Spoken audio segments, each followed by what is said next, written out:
Mystery thriller और suspense से भरी जी5 पर रिलीज हुई फिल्म ब्लर गायत्री की कहानी है, जिसकी आंखें धीरे धीरे उसका साथ छोड़ रही हैं और पूरी तरह से अंधी होने से पहले उसे अपने बहन गौतमी के कातिल को भी ढूंढ निकालना है। मूवी के स्टार्टिंग में हम गौतमी के घर में होते हैं। गौतमी असल में एक ऐसे डिजीज का शिकार होती है जिसमें स्ट्रेस के चलते धीरे धीरे उसकी आई साइट कमजोर होने लगती है और पिछले 1 साल से वो पूरी तरह से ब्लाइंड है, यानी उसको अभी कुछ भी दिखाई नहीं देता। यहाँ गौतमी के साथ उसके घर में और कोई भी होता है और गौतमी की बातों से ऐसा लगता है कि वो इस आदमी को पहले से जानती है। गौतमी किसी बात पर काफी ज्यादा डिप्रेस्ड होती है, जिस वजह से वो घर के ऊपर जाकर अपने आप को लटकाने की कोशिश करती है। तभी उस कमरे में वो शख्स पहुंच जाता है और यहाँ फिर से गौतमी की बातों से कंफर्म हो जाता है कि इस शख्स को वो अच्छे से जानती थी। पर यहाँ वो शख्स गौतमी को ऐसा करने से रोकने की बजाय खुद उसे मार डालता है। सीन शिफ्ट होता है गायत्री के पास और ट्विंस होने की वजह से समहाउ गायत्री को ये पता चल जाता है कि गौतमी के साथ कुछ बुरा हुआ है। गायत्री गौतमी के साथ ही रहकर उसकी मदद करती थी, पर 6 महीने पहले वो अपने हस्बैंड नील के पास वापस आ गई थी और अब क्योंकि गौतमी का फोन भी अनरीचेबल बता रहा था तो नील और गायत्री उसे देखने उसके घर की तरफ निकल जाते हैं। यहाँ पहुंचने पर वो देखते हैं कि घर के दरवाजे अंदर की तरफ से लॉक हैं, जिस वजह से गायत्री शीशा तोड़कर अंदर आ जाती है और अब घर के अंदर ही नील और गायत्री गौतमी को ढूंढने लगते हैं। नील जब घर के ऊपर चेक करता है तो उसे गौतमी की लाश दिखती है और उसे अपनी आंखों पर विश्वास ही नहीं होता। यहाँ नील गायत्री के ऊपर आने से रोक देता है क्योंकि वो नहीं चाहता था कि गायत्री उसे ऐसे लटकता हुआ देखे। खैर पुलिस वाले वहाँ पहुंचते हैं और उन्हें ये पूरा केस सुसाइड का ही लगता है, पर गायत्री बोलती है कि उसकी बहन सुसाइड नहीं कर सकती और ये भी बताती है कि गौतमी एक फेमस म्यूजिशियन थी और वो एक आई डोनर का वेट कर रही थी, जिस वजह से उसका सुसाइड करना पॉसिबल नहीं है। पुलिस के वहां से जाने के बाद जब गायत्री किचन में होती है तो वहां रखे स्पीकर में अचानक से एक रैप गाना चलने लगता है और ये गायत्री के लिए स्ट्रेंज इसलिए था क्योंकि गौतमी यानी उसकी बहन को ऐसे गानों से नफरत थी और ये बात वो नील को बताती है कि अगर स्पीकर पर ये गाना चल रहा था शायद हो सकता है कि गौतमी के साथ कल रात और कोई भी था। पर नील को ये सब बातें बेतुकी लगती हैं। पर गायत्री को कुछ टाइम बाद घर में किसी के होने का एहसास होता है और यही हमें पता चलता है कि उसकी बहन की तरह ही गायत्री भी प्रोग्रेसिव विजन लॉस का शिकार है। पुलिस ऑफिसर वापस पोस्टमार्टम रिपोर्ट लेकर आता है और बताता है कि सब कुछ नॉर्मल निकला है और उन्हें अब भी ये यकीन है कि ये एक सुसाइड वाला केस है। ऑफिसर गायत्री को ये भी बताता है कि पास ही में मिसेस सोलंकी का घर है और यही वो औरत है जिससे गौतमी थोड़ी बहुत क्लोज थी। ये जानते ही गायत्री मिसेस सोलंकी के घर जाती है, जहां उसे मिसेस सोलंकी बताती है कि विजन लॉस होने से पहले गौतमी और वो काफी अच्छे दोस्त थे, पर फिर गौतमी ने पासी के एक वेलनेस सेंटर में नए दोस्त बना लिए।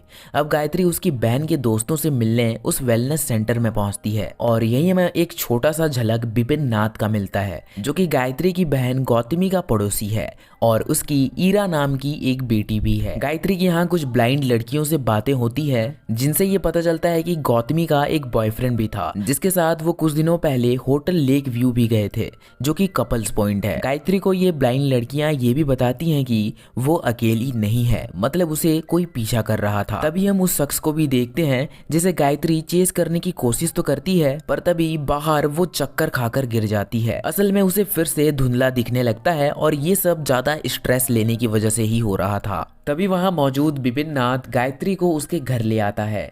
यहाँ हम देखते हैं कि गायत्री जिस शख्स का पीछा उस वेलनेस सेंटर में कर रही थी, बिपिन नाथ ने उसी की तरह ही एक जैकेट पहन रखा था। ये सब जब गायत्री घर पहुंचे पुलिस को बताती है तो वो बोलते हैं कि वैसी ही जैकेट के पहनने से बिपिन नाथ को वो गिरफ्तार नहीं कर सकते।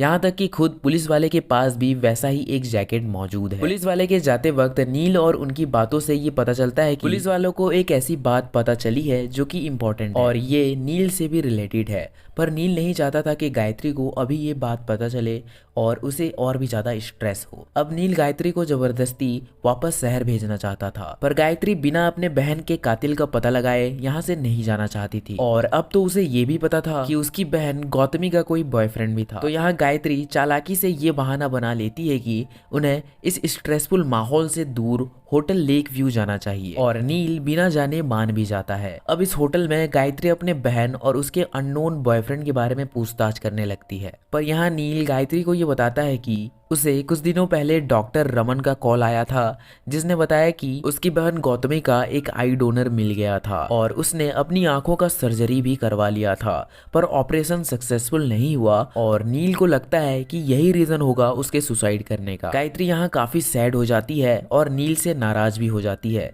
क्योंकि ये सब बातें वो अब जाके उसे बता रहा है। अब गायत्री को लगने लगता है कि उसकी बहन ने सच में सुसाइड किया होगा। पर तभी उस होटल में काम करने वाले एक बूढ़े चाचा गायत्री को पहचान लेते हैं, क्योंकि उसने पहले भी इस होटल में गौतमी और उसके बॉयफ्रेंड को देखा है। यहाँ वो बूढ़े चाचा गायत्री को अपने घर ले जाता है और उसे एक चाबी देता है, ये बोलते हुए कि ये चाबी उसकी बहन गौतमी के बॉयफ्रेंड का है। और गायत्री को ये भी बताता है कि अगर तुम्हें उसे देखना है तो तुम्हें यहाँ के पार्किंग के सीसीटीवी फुटेज को चेक करना चाहिए। तभी हम देखते हैं कि वो शख्स इन्हें यहाँ भी देख रहा होता है, जिसे देखने के बाद गायत्री यहाँ भी उसे चेस करने की कोशिश करती है, पर नील से जा टकराती है। गायत्री नील को बताती है कि वो उस किलर को ढूंढने के काफी करीब आ चुकी है और नील बस आखिरी बार उसकी हेल्प करे। नील मान जाता है और वहाँ के सिक्योरिटी एरिया के सीसीटीवी फुटेज लेने चला जाता है, पर घंटों बीत जाते हैं पर फिर भी नील वापस नहीं आता। तो गायत्री को समझ आ जाता है कि नील को भी उस शख्स ने किडनैप कर लिया है। पुलिस वाले जब गायत्री से पूछते हैं कि उस सीसीटीवी फुटेज के बारे में उसे किसने बताया, तो गायत्री पुलिस वालों को उस बूढ़े चाचा के बारे में बताती है और उन्हें उसके घर ले जाती है।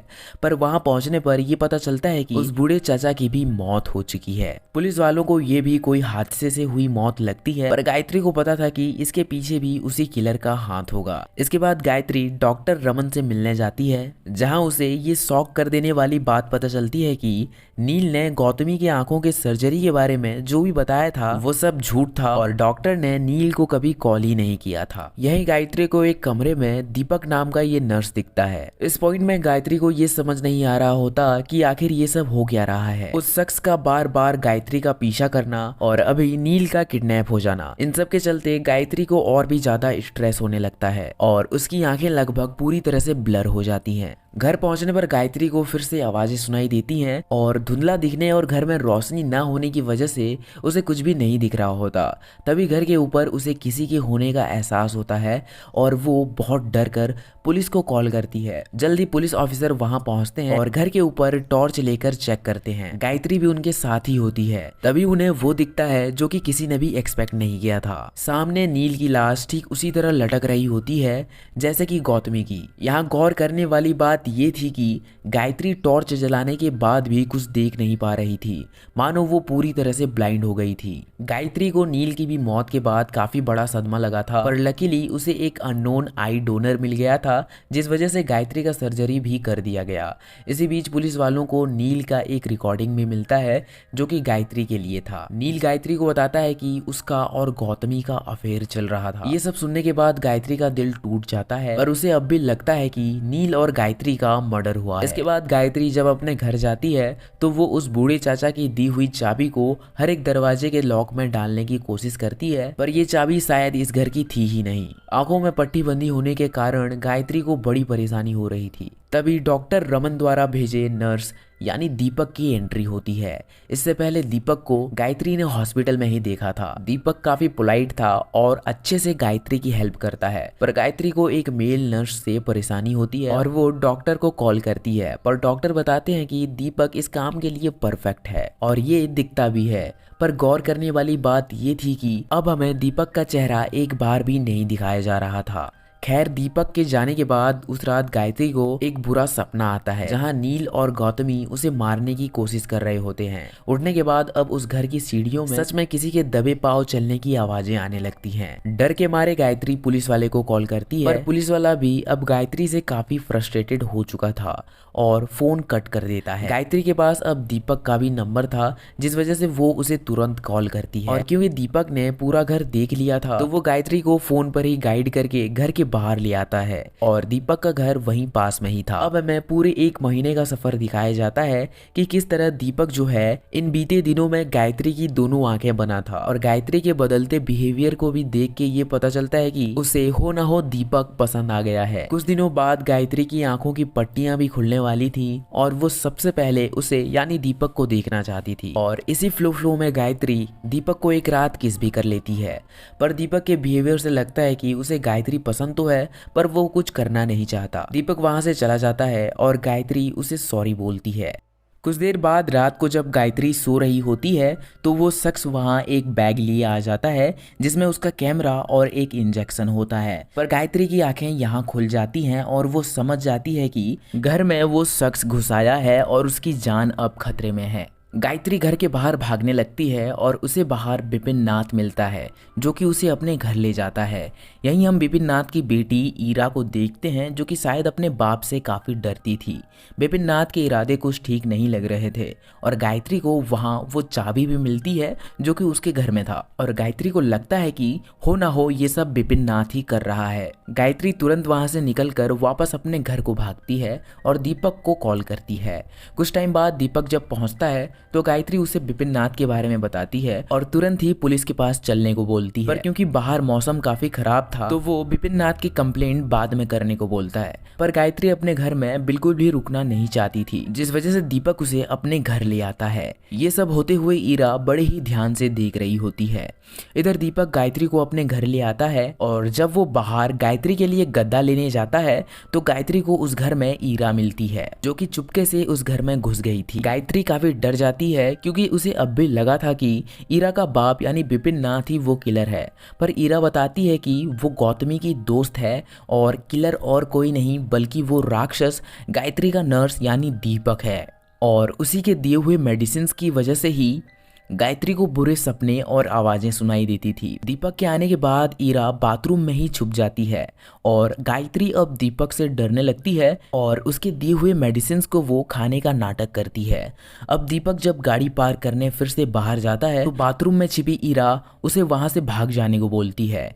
ईरा यहाँ गायत्री को वो चाबी थमाकर जाने लगती है। गायत्री को भी पता था कि कहीं ना कहीं ये बच्ची सच बोल रही है और इसी वजह से वो दीपक के आने से पहले उस चाबी से हर एक कमरे को खोलने की कोशिश करती है और बड़ी मशक्कत के बाद कोंटे का वो कमरा आखिरकार खोल ही जाता है जहाँ लाल बत्तियां जल रही होती हैं और दीपक की सच्चाई जानने के लिए गायत्री को अपने आंखों की पट्टी आखिरकार खोलनी ही पड़ती है और वो कमरा गायत्री के लिए किसी नर्क से कम नहीं था। उसके साथ साथ उसकी बहन गायत्री और नील के भी दर्जनों फोटोज वहां उस कमरे में दीवार पर मिलते हैं। ये देख गायत्री समझ जाती है कि वो असल में उसी हैवान के घर में है जिसने उसके पति और बहन का कत्ल किया है। गायत्री उस घर से निकलने की कोशिश करती है और फर्श पर पड़े खून से फिसल कर गिर जाती है और ये खून असल में ईरा का ही था जिसे दीपक ने मार डाला था। दीपक यहाँ समझ चुका था कि गायत्री अब देख सकती है और यहाँ से भागने की कोशिश कर रही है पर गायत्री डर के मारे अब भी नाटक कर रही होती है कि वो कुछ भी देख नहीं सकती।